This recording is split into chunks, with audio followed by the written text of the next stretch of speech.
ഞാനെന്ന് പറയാൻ ഉദ്ദേശിക്കുന്ന വിഷയം, ഇസ്ലാം മതം ശരിക്കും ദൈവീകമാണോ? ഞാനീ പറയുന്ന സൃഷ്ടാവാൻ ദൈവം തന്നെയാണോ ശരിക്കും മുഹമ്മദ് നബിയെ നയിച്ചതും ആ മുഹമ്മദ് നബിയുമായിട്ട് ബന്ധമുണ്ടാക്കി ഈ ഭൂമിയിൽ ഇങ്ങനെ ചില കാര്യങ്ങളും ഇങ്ങനെ പുതിയ മതവും ഒക്കെ ഉണ്ടാക്കിയതെല്ലാം സൃഷ്ടാവായ അല്ലെങ്കിൽ ഹൈന്ദവർ വിചാരിക്കുന്ന ബ്രഹ്മം അല്ലെങ്കിൽ ക്രിസ്ത്യാനികൾ പറയുന്ന യഹോവ, ഈ ഒരു ദൈവം തന്നെയാണോ ഇതും ചെയ്തത്? കാരണം ഇത്രയും തീവ്രവാദവും മൃഗീയമായ കൊലപാതകങ്ങളും ഒരു ദാക്ഷിണ്യമില്ലാത്ത പ്രവൃത്തികളൊക്കെയല്ലേ ഈ മുസ്ലിം അവരുടെ ആ ഒരു രീതിയിൽ പോകുന്നവർ കാണിച്ചു കൂട്ടുന്നത്? അപ്പൊ ഇതെങ്ങനെ ദൈവികമാകും? ഇത് ഏതോ ഗോത്ര ദൈവം ആയിട്ടാണ് പലരും പറയുന്നത്. ശരിക്കും മറ്റ് രീതിയിലുള്ള വലിയ മേന്മയൊന്നും ഈ മുസ്ലിം മതത്തിൽ പലരും കാണുന്നില്ല. അപ്പൊ ഇതിനെക്കുറിച്ചാണ് ചില കാര്യങ്ങൾ പറഞ്ഞിരുന്നത്. എന്തുകൊണ്ടാണ് ഇങ്ങനെ ഒരു മതം വ്യാപരിക്കാൻ ദൈവം പ്ലാൻ ചെയ്തത്? ശരിക്കും ഞാൻ എന്റെ മുൻ മെസ്സേജുകളൊക്കെ കേട്ട് നോക്കിയാൽ തന്നെ മനസ്സിലാകും, ഈ മനുഷ്യന്റെ ആത്മാക്കളെ, അതായത് നമ്മുടെ ഉപബോധ മനസ്സിനെ പഠിപ്പിക്കാനായിട്ട് ഓരോ കാലഘട്ടങ്ങളിലൂടെ നമ്മളെ ജന്മജന്മാന്തരം തന്ന് നമ്മൾ പഠിപ്പിച്ചുകൊണ്ടിരിക്കുന്നതാണ്.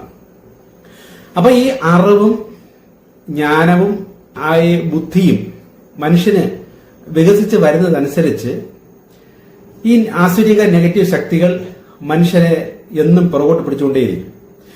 ഇപ്പൊ ഉദാഹരണം പറഞ്ഞ ഒരു വിഗ്രഹമൊക്കെ ആരാധിച്ചു പോകുന്ന ഇങ്ങനെയുള്ള ദേവീദേവന്മാരിൽ ആശ്രയിച്ച് നിൽക്കുന്ന ശിശുക്കൾക്ക് അവരുടെ ആ ഒരു വളർച്ചയിൽ എങ്ങനെ അവരെ വഴിതെറ്റിക്കാം? ഈ ആസുര ശക്തികൾ ചെയ്യുന്ന മെയിൻ പരിപാടിയെ ദൈവത്തിന്റെ വ്യവസ്ഥകളെ തെറ്റിക്കാൻ പ്രേരിപ്പിക്കുക, ഇതാണ് അവരുടെ മെയിൻ പരിപാടി. അപ്പൊ നമ്മൾ വഴി തെറ്റുമ്പോൾ കുഴപ്പമെന്ന് വെച്ചാൽ നമ്മളെ ആത്മാവിനെ പിന്നെ മറ്റു ഡയമെൻഷനിലേക്ക് കൊണ്ടുപോയി ദൈവത്തിന്റെ ശിക്ഷയുടെ ശക്തികൾ ശിക്ഷിക്കേണ്ടി ഗതി വരും. വീണ്ടും ജന്മങ്ങൾ തന്ന് ഒരുപാട് കഷ്ടത്തിലൂടെ പഠിപ്പിക്കേണ്ടി വരും. അപ്പൊ ഇതൊക്കെ ഈ ആസുരിക പൈശാചിക ശക്തികൾക്ക് ഭയങ്കര സന്തോഷം ഉണ്ടാക്കുന്ന കാര്യങ്ങളാണ്. അപ്പൊ ഇവർ മനുഷ്യരെ ദൈവം ഭൂമിയിൽ അയച്ച് അവനെ പടിപടിയായിട്ട് ജ്ഞാനം വർദ്ധിപ്പിച്ച് അവനെ അറിവും വർദ്ധിപ്പിച്ച്, അതാണ് ഈ സയൻസ് ടെക്നോളജി, ഇതെല്ലാം പതുക്കെ പതുക്കെ കയറ്റി കൊണ്ടുവരുന്നതനുസരിച്ച് എത്രത്തോളം ഒരു മനുഷ്യൻ വികസിച്ച് വരുന്നു, അല്ലെ അവൻ വളർന്നു വരുന്നു, അവ ആത്മീയമായി ഉയർന്നു വരുന്നു, അതനുസരിച്ചുള്ള വലിയ തലത്തിലുള്ള നെഗറ്റീവ് ശക്തികൾ അവനെ ശല്യത്തിന് വന്നിരിക്കും. ഇത് എന്ന് തീരും എന്ന് പറഞ്ഞാൽ സത്യയുഗം എന്ന് പറയുന്ന യുഗം പൂർണ്ണമായി ആസ്വദിച്ച് തുടങ്ങുന്നത് വരെ ഇതാണ് പ്രക്രിയ. കാരണം പലരും ചോദിക്കുന്നുണ്ട്, നമ്മൾ ഇത്രയും ദൈവമായിട്ട് ബന്ധം ഉണ്ടാക്കിയിട്ടുണ്ട്, ദർശനങ്ങൾ കാണുന്നുണ്ട്, എന്നിട്ടും ഈ നെഗറ്റീവ് എന്തുകൊണ്ട് വിട്ട് മാറുന്നില്ല, എന്തുകൊണ്ട് അവർ പോകുന്നില്ല? നിങ്ങൾ മനസ്സിലാക്കേണ്ടത് ആദ്യ കാലത്ത് ഉണ്ടായിരുന്ന നെഗറ്റീവ്സുകളൊക്കെ പോയിട്ടുണ്ട്.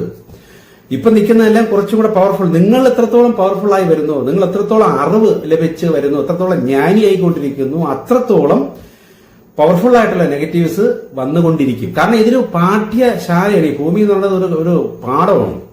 ഇപ്പൊ 10ാം ക്ലാസ് വരെ പോയി 10ാം ക്ലാസ് പാസ്സാകണം എന്ന് പറഞ്ഞാൽ 1ാം ക്ലാസ്സിലെ പരീക്ഷ കഴിഞ്ഞാൽ പിന്നെ 2ാം ക്ലാസ്സിൽ കയറി കഴിഞ്ഞാൽ വീണ്ടും പരീക്ഷയോ? 1ാം ക്ലാസ്സിലെ പരീക്ഷ കഴിഞ്ഞേലുള്ളൂ എന്നൊരു കുട്ടി ചോദിക്കുന്നതിന് തുല്യമോ? 2ാം ക്ലാസ്സിലെത്തുമ്പോൾ അതിന്റേതായ പഠനവും അതിന്റേതായ പരീക്ഷയും, 3ാം ക്ലാസ്സിലെത്തുമ്പോൾ അതിന്റേതായ പരീക്ഷ, 4ലെത്തുമ്പോൾ വീണ്ടും പരീക്ഷ, ഇങ്ങനെ 10 വരെ പരീക്ഷ. 10 ഒരു ഉദാഹരണം വെച്ച് പറയുന്നതാണ്. നമ്മുടെ ലക്ഷ്യം വേറെ എന്തെങ്കിലും ആണെങ്കിൽ അതുവരെ പരീക്ഷയുണ്ട്. പക്ഷെ ജോലിയിൽ പ്രവേശിച്ചു കഴിഞ്ഞാലോ പിന്നെ ആ ജോലി ചെയ്യുന്നതിന്റെ തടസ്സങ്ങളും പ്രശ്നങ്ങളും വിഷയങ്ങളും വേറെ. അപ്പൊ ശരിക്കും പറഞ്ഞാൽ ഈ ഭൂമിയിൽ നമ്മളുള്ള കാലത്തോളം നമുക്ക് പരീക്ഷണങ്ങളും തടസ്സങ്ങളും ഒക്കെ ഉണ്ട്. എന്നാൽ ഇനി വരാൻ പോകുന്ന സത്യയുഗം എന്ന് പറയുന്ന ഒരു കാലഘട്ടത്ത് നമ്മൾ എത്തിയാൽ, ആ ഒരു തലത്തിലേക്ക് നമ്മുടെ മനസ്സ് ഉയർന്നു കഴിഞ്ഞാൽ, നമ്മുടെ ഉള്ളിലൂടെ നമ്മുടെ ദൈവചൈതന്യം തന്നെ നമ്മളെ നിമിത്തങ്ങളിലൂടെ നടത്തിച്ചു കൊണ്ടുപോകുന്ന, മുന്നോട്ട് കൊണ്ടുപോകുന്ന ഒരു തലമുണ്ട്. അത് ഇതുവരെ ആരും അനുഭവിച്ചിട്ടില്ല. പക്ഷെ കഴിഞ്ഞ കാലചക്രത്തിൽ ഒരു സത്യയുഗം ഉണ്ടായിരുന്നെങ്കിൽ അന്ന് അനുഭവിച്ചിട്ടുണ്ട്.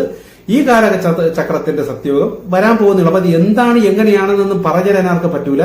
കാരണം വരാൻ പോകുന്ന ഒരു സംഭവമാണ്.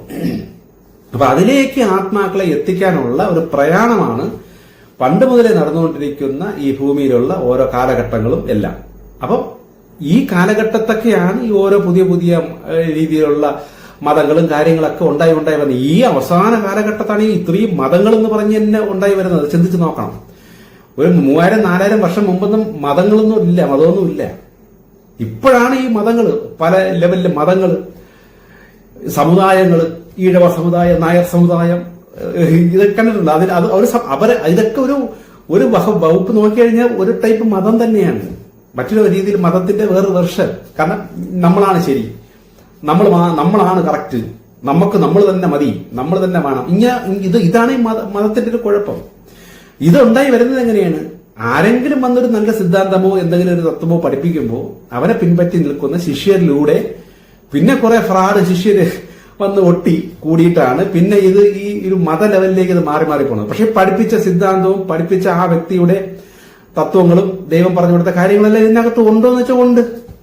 പക്ഷെ ഈ വരുന്ന തലതിരിഞ്ഞ ശിഷ്യന്മാരിലൂടെ മൊത്തം ഇതിനെ തലതിരിച്ച് വേറെ ലെവലിലേക്ക് പോകുമ്പോഴാണ് ഇത് മതം ആയി മാറി തെറ്റിപ്പോകുന്നത്. അപ്പൊ ദൈവം എന്ത് ചെയ്യും? ഇതിനെയൊക്കെ അപ്ഡേറ്റ് ചെയ്തുകൊണ്ട് അടുത്ത ചില വ്യക്തികളിലൂടെ ഇതിനെയൊക്കെ ഒന്ന് റിസ്റ്റോർ ചെയ്ത് കുറച്ചും കൂടെ പെർഫെക്റ്റ് ആക്കി എടുക്കും. അപ്പം കൊള്ളായിരിക്കും. പിന്നെ ആ വ്യക്തിയുടെ ശിഷ്യരിലൂടെ വീണ്ടും ഇതെല്ലാം തലതിരിഞ്ഞ് ഇതൊരു വെറും മതമയങ്ങ് മാറും. പക്ഷെ ആ പുള്ളി പറഞ്ഞ കാര്യങ്ങളുണ്ടോ? അതുകൊണ്ട് ഇങ്ങനെയാണ് പല ലെവലില് അവസാനം ഇസ്ലാം മതത്തിലേക്കും എത്തിയത്. അപ്പൊ എന്തുകൊണ്ടാണ് ഇസ്ലാം മതത്തിൽ ദൈവം എത്തിച്ചപ്പോ ഇത്ര സ്ട്രിക്റ്റ് ആയിട്ടുള്ള പ്രശ്നങ്ങളും കടുത്ത നിയമങ്ങൾ, തെറ്റിയത് അപ്പൊ കൈവെട്ടിക്കളയല്, കണ്ണുകൊണ്ട് തെറ്റിയത് അപ്പൊ കണ്ണ് കുത്തിപ്പൊട്ടിച്ച് കളയൽ, ഇങ്ങനെയൊക്കെ ഭയങ്കര സ്ട്രിക്റ്റ് ആയിട്ട് വരുന്ന, ഇനി നമ്മൾ മതി എന്ന ലെവലിൽ തന്നെ എത്തി ആ ഒരു ലെവലിലേക്ക് മതം വരുന്നത് ശരിക്കും ദൈവത്തിന്റെ പ്ലാൻ പ്രകാരം സത്യയുഗത്തിലേക്ക് പോകാൻ വേണ്ടി ദൈവം പ്ലാൻ ചെയ്ത ഒരു സിസ്റ്റം തന്നെയാണ് അവസാനം നിർത്തിവെച്ച ഇസ്ലാം മതം. അതുകൊണ്ടാണ് അന്ത്യകാലത്ത് മുസ്ലിങ്ങൾ മാത്രമേ കാണുള്ളൂ, അങ്ങനെ ഒരു കാലഘട്ടം വരും എന്ന് പറഞ്ഞത്. ഈ മുസ്ലിങ്ങൾ എന്ന് പറഞ്ഞത് ഇസ്ലാം മതം മുസ്ലിം മതം അല്ല. സൃഷ്ടാവായ ദൈവത്തെ മാത്രം ആരാധിക്കുകയും ധ്യാനിക്കുകയും മറ്റ് ദേവീ ദേവന്മാരെല്ലാം ഉപേക്ഷിച്ച് നേരെ ആ ബ്രഹ്മത്തിൽ മാത്രം ആശ്രയിച്ച് ജീവിക്കുന്ന ഒരു സമൂഹമാണ് അവസാനം വരാൻ പോകുന്നത്. ഇതിനെയാണ് ആ അറബി ഭാഷയിൽ അല്ലെങ്കിൽ മുസ്ലിം എന്ന ലെവലിൽ പറഞ്ഞത്. അല്ലാതെ ശരിക്കും മരങ്ങളും വൃക്ഷങ്ങളും ചെടികളെല്ലാം മുസ്ലിം ആണെന്നാണ് പറയുന്നത് എന്നാണ് ദൈവം എനിക്കും പറഞ്ഞു തരുന്നത്. ഞാനും ശരിക്കും പറഞ്ഞ മുസ്ലിമാണ്. ഇപ്പൊ എന്നെ വിശ്വസിച്ചും കൊണ്ട് അമ്പലവും പള്ളിയും മുസ്ലിം മതവും അതൊക്കെ ഉപേക്ഷിച്ചും കൊണ്ട് സൃഷ്ടാവ ദൈവത്തെ മാത്രം ആശ്രയിച്ചിരിക്കുന്ന നിങ്ങളൊക്കെ മുസ്ലിമായി മാറിക്കഴിഞ്ഞു. എങ്ങനെ? അവരുടെ ഭാഷയിൽ പറഞ്ഞാൽ മുസ്ലിം, ഇത്രയേ ഉള്ളൂ. അല്ലാതെ മുസ്ലിം മതമായിട്ടില്ല. മുസ്ലിം മതത്തെ ഞാനും വെറുക്കുന്നു, നിങ്ങളൊക്കെ വെറുത്തു കൊള്ളണം. കാരണം അത് ദൈവം വെച്ചിരിക്കുന്ന വ്യവസ്ഥയിൽ നിന്നെല്ലാം മാറിപ്പോയി. ക്രിസ്തീയ മതത്തെയും വെറുക്കണം. കാരണം യേശു പറഞ്ഞ ലെവലിൽ നിന്നെല്ലാം മാറിപ്പോയി.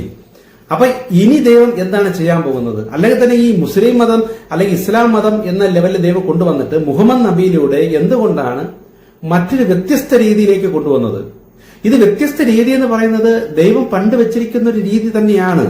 അത് ഇടയ്ക്ക് വെച്ച് ബുദ്ധനിലൂടെയും യേശുവിലൂടെയൊക്കെ ആ രീതി ഒന്ന് മതിയാക്കി വെച്ചിട്ട് സ്നേഹത്തിലൂടെ മനുഷ്യരെ നന്നാക്കിയെടുക്കാം എന്ന ലെവലിൽ ദൈവം പ്ലാൻ ചെയ്ത് ഒരു ഇടയ്ക്ക് കൊണ്ടുവന്നൊരു പ്ലാനിങ് ആണ് ഈ യേശുവിലൂടെയും ബുദ്ധനിലൂടെയൊക്കെ സ്നേഹത്തിന്റെ ഒരു രീതി വന്നത്. ഉദാഹരണത്തിന് ഒരു മുതലാളിക്ക് ഒരു 6 മക്കളുണ്ടെന്ന് വെച്ചോ. അപ്പൊ ഈ 6 മക്കളെയും മുതലാളി ഒരു സ്കൂളിൽ പഠിക്കാൻ വിടുകയാണ്. ആ സ്കൂളിൽ പഠിപ്പിച്ച് സകലമാന കാര്യങ്ങൾ ബിസിനസ്സും എല്ലാം നല്ലോണം പഠിപ്പിച്ച് കുടുംബം എങ്ങനെ നോക്കണം, ഡ്രൈവിങ്, എല്ലാം A to Z പഠിപ്പിക്കാനായിട്ട് ആ സ്കൂളിൽ ഈ കൊച്ചു കുട്ടികളായിരിക്കുമ്പോഴേ കൊണ്ടുവന്ന് ചേർക്കുകയാണ്. അപ്പൊ കുട്ടികളെ പഠിപ്പിച്ച് ലാസ്റ്റ് യോഗ്യരാക്കി തിരിച്ചു വരുമ്പോൾ ഈ മുതലാളിക്ക് അല്ലെങ്കിൽ ഈ യജമാനായ ഈ വ്യക്തിക്ക് പല തോട്ടങ്ങളും കാര്യങ്ങളും ഒക്കെ ഉണ്ട്, പല ബിസിനസ് സാമ്രാജ്യങ്ങളും ഉണ്ട്. അപ്പൊ ഓരോന്ന് വകതിരിച്ച് ഓരോ മക്കളെ ഏൽപ്പിക്കണം. അപ്പൊ അതിന് പ്രാപ്തനാക്കാനാണ് ഈ സ്കൂളിൽ കൊണ്ട് ചേർത്തത്. അപ്പൊ അതിനുവേണ്ടി ചില അധ്യാപകരും ആ സ്കൂളിലുണ്ട്. അതും ഈ മുതലാളിയുടെ സ്കൂൾ തന്നെയാണ്, മുതലാളി തന്നെയാണ് അധ്യാപകരെ വെച്ചിരിക്കുന്നത്. പക്ഷെ അധ്യാപകര് ഉഴപ്പിയാൽ ഈ കുട്ടികൾ ഈ മുതലാളി ഉദ്ദേശിച്ച ലെവലിലേക്ക് കയറി വരുമോ? ഇത് ഉഴപ്പൊന്നും കുട്ടികൾ കയറി വരുന്നില്ല എന്ന് കാണുമ്പോൾ ഈ അധ്യാപകനായിട്ടുള്ള ശിക്ഷ മുതലാളി വേറെ കൊടുക്കും. അത് നമ്മൾ നോക്കണ്ട.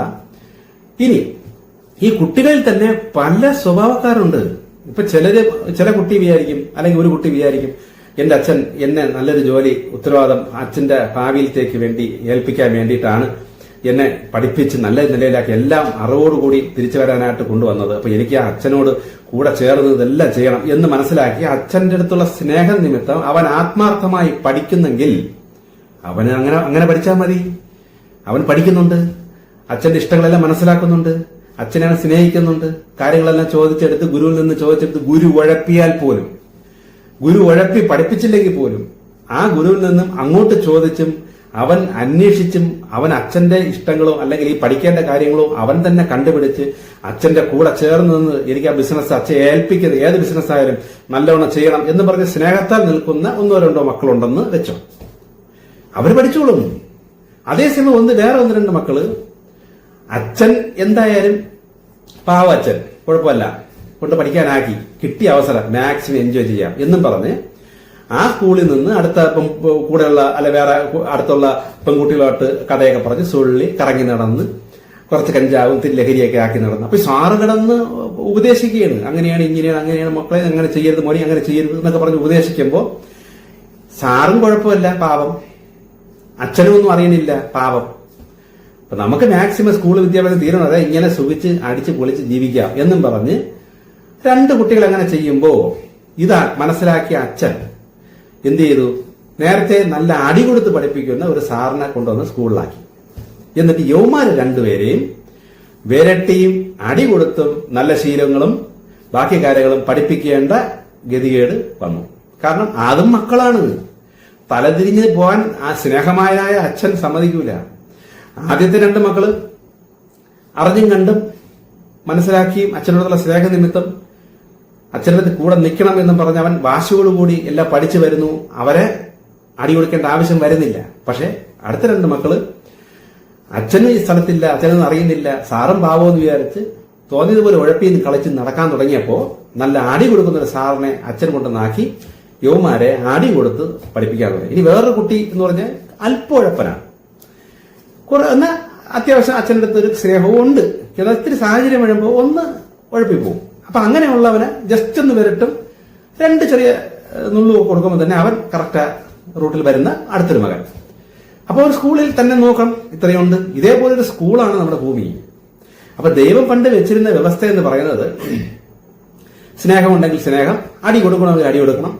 ഇങ്ങനെ ഒരു ലെവലിലാണ് പണ്ട് തുടങ്ങി വെച്ചത്. അതുകൊണ്ടാണ് പണ്ടത്തെ ഹൈന്ദവ ദർശനത്തിലൊക്കെ എല്ലാം പറയുന്നത് സ്നേഹത്തിന്റെ രീതിയുണ്ട്, ശിക്ഷയുടെ രീതിയുണ്ട്, എല്ലാം പറഞ്ഞു പഠിപ്പിക്കുന്നു. അപ്പൊ ചില തലതിരിഞ്ഞ മക്കള് ഇതില് അനുസരണക്കേട് കാണിച്ചും കൊണ്ട് അവരുടെ തോന്നിയ ദിവസത്തിൽ അല്ലെങ്കിൽ അവരെ സ്വാധീനിക്കുന്ന ഈ ആസുര ശക്തികളുടെ പ്രേരണയാൽ ചാടി അങ്ങോട്ട് ഓട്ടം ഇങ്ങോട്ടോട്ടം. ഒരിക്കലും അച്ഛന്റെ ഇഷ്ടത്തിലേക്ക് അവരെ എത്താതെ വന്നപ്പോ അച്ഛൻ കുറച്ച് സ്ട്രിക്റ്റ് ആയി.